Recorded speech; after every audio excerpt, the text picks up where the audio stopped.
तो बात करते हैं हमारे चौथे डिटेक्टर की, और हमारा चौथा डिटेक्टर है कंडक्टिविटी डिटेक्टर। तो कंडक्टिविटी डिटेक्टर नाम से पता चल रहा है कि यहां पर इलेक्ट्रिक का कंडक्शन हो रहा है, इलेक्ट्रिसिटी का कंडक्शन हो रहा है। तो बेसिकली यहां पर उन्हीं सैंपल्स का यूज किया जाता है। तो उन्हीं सैंपल्स का यूज किया जाता है जहां जिनके पास आयंस प्रेजेंट होते हैं, और एन आयन और केट आयन। तो इसके अंदर जो हमने जो सैंपल यूज करा वो एन आयन और केट आयन के वे में टूट जाए, और जब ये टूट जाता है तो आयंस के वे में उसमें इलेक्ट्रिसिटी का कंडक्शन होता है। तो यहां पर जो हमको कंपाउंड की कंसेंट्रेशन डिटरमाइन होती है वो होती है on the basis of its current. मतलब अगर ज्यादा सैंपल की कंसेंट्रेशन होगी तो उसके ज्यादा एन आयन और केट आयन में टूटेगा, और ज्यादा हमको इसमें इलेक्ट्रिकल कंडक्शन होगा, तो उस बेसिस पे यहाँ पर ग्राफ प्लॉट होगा। वहीं अगर ड्रग की कंसेंट्रेशन कम होगी तो उसके अंदर आयंस भी कम होंगे। आयन से मतलब है केट आयन और एन आयन। तो यहां पर करंट का फ्लो जो होगा वो कम होगा। तो यहां पर करंट के फ्लो के बेसिस पे यहां पर ड्रग की कंसंट्रेशन को डिटरमाइन किया जाता है। तो कंडक्टिव डिटेक्टर जो होता है, तो बेसिकली आपके सैंपल के पास एन आयन और केट आयन होने चाहिए, और उसी के बेसिस पे यहां पर करंट का फ्लो होता है, और हम सैंपल की कंसंट्रेशन को डिटरमाइन करते हैं। तो ये था हमारा चौथा डिटेक्टर, जिसे कहते हैं कंडक्टिविटी डिटेक्टर।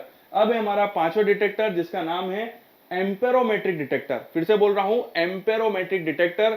इस डिटेक्टर के प्रिंसिपल ये होता है कि बेसिकली यहां पर हमारे सैंपल का ऑक्सीडेशन और रिडक्शन होता है। तो यहां पर सैंपल का ऑक्सीडेशन और रिडक्शन होता है, तो यहां पर हमको वही सैंपल हम यूज कर सकते हैं जो फंक्शनल ग्रुप को कंटेन करते हैं, और वही फंक्शनल ग्रुप का ऑक्सीडेशन और रिडक्शन होता है, जिसके बेसिस पे वहां पर एक डिफ्यूजन करंट जनरेट होता है। और डिफ्यूजन करंट जितना ज्यादा जनरेट होता है उसके बेसिस पे हम ड्रग की कंसंट्रेशन को डिटरमाइन करते हैं। कुछ कुछ कंडक्टिविटी डिटेक्टर जैसा ही है कि वहां पर भी जितना ज्यादा सैंपल प्रेजेंट होगा उतना ज्यादा करंट होगा, वैसे ही यहां पर सैंपल की कंसंट्रेशन जितनी ज्यादा होगी उतना ऑक्सीडेशन रिडक्शन होगा और उतना डिफ्यूजन करंट जनरेट होगा, और उसके बेसिस पे ही हमारा ग्राफ यहां पर प्लॉट होता है, और उसके थ्रू हम सैंपल की कंसंट्रेशन को डिटरमाइन करते हैं। एक चीज और कि मैंने आपको बताया कि सैंपल जो होना चाहिए वो फंक्शनल ग्रुप कंटेनिंग होना चाहिए, और वही फंक्शनल ग्रुप जो ऑक्सीडेशन रिडक्शन करते हो या उसमें पार्टिसिपेट कर सकें। अगर ऐसे फंक्शनल ग्रुप हो जो जिनका ना ऑक्सीडेशन हो ना रिडक्शन हो, तो ऐसे सैंपल को आप इस डिटेक्टर में यूज नहीं कर सकते हो। दूसरी चीज ये हाईली सेंसिटिव होता है। तो यहां पर क्योंकि ऑक्सीडेशन रिडक्शन हो रहा है बेसिकली, तो इसका सेंसिटिव होना बनता भी है। तो ये हाईली सेंसिटिव होता है और स्पेसिफिक भी होता है। तो एम्पेरोमेट्रिक डिटेक्टर जैसे ही आपको क्लिक हो, एम्पेरोमेट्रिक डिटेक्टर मतलब यहां पर ऑक्सीडेशन रिडक्शन हो रहा है कंपाउंड का। ऑक्सीडेशन रिडक्शन के थ्रू यहां पर आपका डिफ्यूजन करंट जनरेट हो रहा है, और उसी के थ्रू आपका ग्राफ प्लॉट हो रहा है, और ग्राफ के बेसिस पे हम ड्रग की कंसंट्रेशन डिटरमाइन करते हैं। तो ये था हमारा एम्पेरोमेट्रिक डिटेक्टर। अब हम बात करेंगे हमारे छठे डिटेक्टर की, तो बने रहिए मेरे साथ। तो चलिए बात करते हैं हमारे छठे डिटेक्टर की, और वो है हमारा फोटो डायोड एरे डिटेक्टर, जिसे पीडी डिटेक्टर भी कहा जाता है। तो हम समझते हैं कि इसकी वर्किंग क्या होती है। एक चीज तो ये कि पीडी डिटेक्टर आज के टाइम पे सबसे ज्यादा यूज होता है। मतलब अभी जितने भी एचपीएलसी यूज हो रहे हैं वहां पर 100% जो डिटेक्टर यूज हो रहा है वो है हमारा पीडी डिटेक्टर।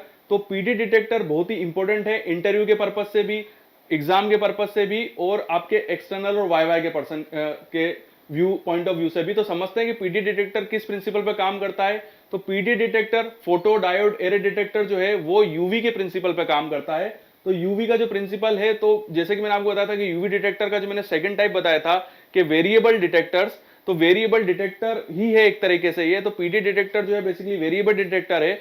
और जैसे वेरिएबल डिटेक्टर की खासियत क्या थी कि ये 200 नैनोमीटर से लेकर 800 नैनोमीटर तक पूरा आपके सैंपल को रीड करता है, और उसके बाद इसमें आपको रिजल्ट मिलता है। मतलब इसके अंदर हम किसी भी अननोन सैंपल, मतलब जिसके हमको लैम्डा मैक्स नहीं पता है, उस सैंपल को भी इसके अंदर हम रन कर सकते हैं। तो ये इसकी खासियत है। दूसरी चीज ये कि मॉडर्न है, सबसे ज्यादा लेटेस्ट जो अभी जो डिटेक्टर है वो आपका पीडी डिटेक्टर ही है। दूसरी चीज ये कि ये 3D मोड पे काम करता है। 3D मोड का मतलब है कि जिसमें आपको जो ग्राफ मिलेगा वो रिस्पॉन्स, टाइम और वेवलेंथ, इन तीनों का मिक्स मिलेगा। मतलब इसके अंदर आपको तीनों जानकारियां एक साथ मिलेगी। रिस्पॉन्स का मतलब होता है आपकी रिटेंशन टाइम, उसके बाद आपका टाइम रिस्पॉन्स मतलब आपका ग्राफ, जो आपको ग्राफ मिलता है जिसके अंदर आपका एरिया अंडर कर्व होता है, जो एरिया होता है, तो आपको रिस्पॉन्स मिल जाता है। टाइम जो कि आपका रिटेंशन टाइम होता है, जिस टाइम पे आपकी पीक आती है तो आपको रिटेंशन टाइम का भी पता चल जाता है। और जो लास्ट है तीसरा वो है आपको वेवलेंथ। तो आपको यहाँ पर आपकी वेवलेंथ ही बता देता है कि किस वेवलेंथ पे आपके अननोन सैंपल ने आपकी मतलब लेमडा मैक्स दी है या एब्जॉर्प्शन शो करी है। तो आपको तीनों जानकारियां इस पीडी डिटेक्टर के अंदर मिल जाती हैं, इसलिए इसे बोला जाता है 3D मोड, मतलब ये 3D मोड पे काम करता है।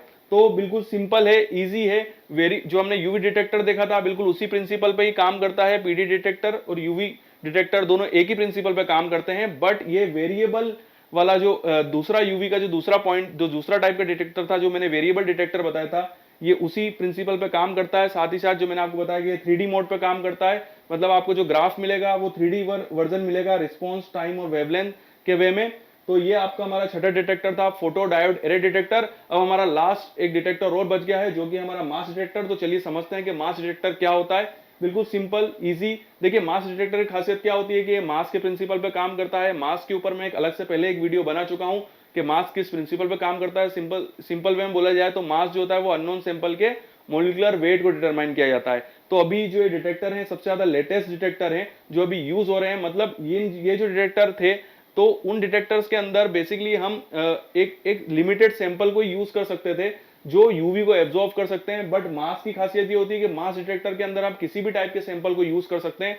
ये बहुत ही, इसके अंदर काफी टाइप के सैंपल आ गए। मतलब हमारी ड्रग्स तो आई गई, जो बाकी के जो 6 डिटेक्टर पे हमने बात करी थी उसके अंदर सारी ड्रग्स आ गई थी। बट ड्रग्स के अलावा भी और भी कंपोनेंट होते हैं, जैसे बायोलॉजिकल सैंपल, हमारा blood serum, urine, proteins, carbohydrates, lipids. तो इस टाइप के जो सैंपल्स होते हैं उनको हम जो हमारे बाकी के जो पहले जो हमने डिटेक्टर पर बात करी, जो 6 डिटेक्टर थे, उन पर हम इनको रन नहीं कर सकते हैं। तो जब हमारे पास इस टाइप के सैंपल होते हैं, biological sample, lipid, amino acid, carbohydrates, तो उनको डिटेक्ट करने के लिए हमको मास डिटेक्टर यूज करना पड़ता है। इसलिए जो आज की डेट में जो लेटेस्ट टेक्नोलॉजी आई है उसके अंदर हमने HPLC को मास डिटेक्टर के साथ जोड़ दिया गया है। मैं आने वाले वीडियोस पे इसके ऊपर बात भी करूंगा और पूरा सिस्टमेटिक वे में समझाऊंगा। बट यहां पर हम बेसिक समझते हैं, मास डिटेक्टर प्लस HPLC। तो HPLC से हमारी ड्रग जो होती है वो एक्सट्रैक्ट होकर आती है और जब हमारा सैंपल डिटेक्टर पर पहुंचता है तो मास के थ्रू हम उसको डिटेक्ट करते हैं। तो बायोलॉजिकल सैंपल, अमीनो एसिड्स, इन सभी सैंपल्स को मास डिटेक्टर के अंदर रीड किया जा सकता है। इसका जो प्रिंसिपल होता है जिसके ऊपर ये काम करता है वो सिंपल मास के प्रिंसिपल पे ही काम करता है। उसके ऊपर मैं अलग से एक वीडियो बना चुका हूं। दूसरी चीज ये एक लेटेस्ट टेक्नोलॉजी है। एक चीज और कि जैसे मैंने आपको बताया कि ये HPLC और मास दोनों को कंबाइन करके इस इंस्ट्रूमेंट बनाया गया है। तो इस टाइप के इंस्ट्रूमेंट को बोला जाता है हाइफिनेटेड टेक्निक। तो इस टाइप के इंस्ट्रूमेंट को क्या बोला जाएगा? Hyphenated technique. ये एक लेटेस्ट टेक्नोलॉजी है। तो मैं आशा करता हूं कि आपको ये वीडियो बहुत सिंपल और इजी वे में समझ में आ गया होगा। फिर भी अगर आपको कोई डाउट है, कोई चीज समझ में नहीं आई है, तो कमेंट्स बॉक्स में मुझसे क्वेश्चन पूछिए, मैं जरूर आपके क्वेश्चंस का जवाब दूंगा। वीडियो देखने के लिए थैंक यू वेरी मच और यूं ही बने रहिए मेरे साथ। एक इंपॉर्टेंट इंफॉर्मेशन कि अगर आप भी इन इंस्ट्रूमेंट पे ट्रेनिंग करना चाहते हैं तो you are most welcome in our institute. Institute का एड्रेस और सारी इंफॉर्मेशन, चाहे वो ईमेल आईडी हो या चाहे उसका मोबाइल नंबर हो हमारा, वो सभी हमने डिस्क्रिप्शन बॉक्स में दिया हुआ है। आप हमसे डायरेक्टली कांटेक्ट कर सकते हैं और अगर आपकी कोई क्यूरी है तो वो भी आप हमको बता सकते हैं। साथ ही साथ अगर आप कुछ ऐसे प्रोजेक्ट्स वर्क से जुड़े हुए हैं, कोई PhD वर्क से जुड़े हुए हैं, या आप कोई ऐसे कोर्स से जुड़े हुए हैं जहां पर आपको इन इंस्ट्रूमेंट्स की रिक्वायरमेंट है, या आपके पास कुछ ऐसे सैंपल हैं जो इस पर्टिकुलर इंस्ट्रूमेंट्स पे ही रन हो सकते हैं बट वो आपके पास अवेलेबल नहीं है, तो हमारा इंस्टीट्यूट ऐसी कंसल्टेंसी सर्विस भी प्रोवाइड कराता है और उससे रिलेटेड इंफॉर्मेशन भी हमने हमारे लिंक बॉक्स के अंदर और डिस्क्रिप्शन बॉक्स के अंदर आपको प्रोवाइड कराई है। तो बने रहिए हमारे साथ और हमारा वीडियो देखते रहिए। साथ ही साथ हमारे चैनल को सब्सक्राइब करें और बेल आइकन को हिट करें। Thank you.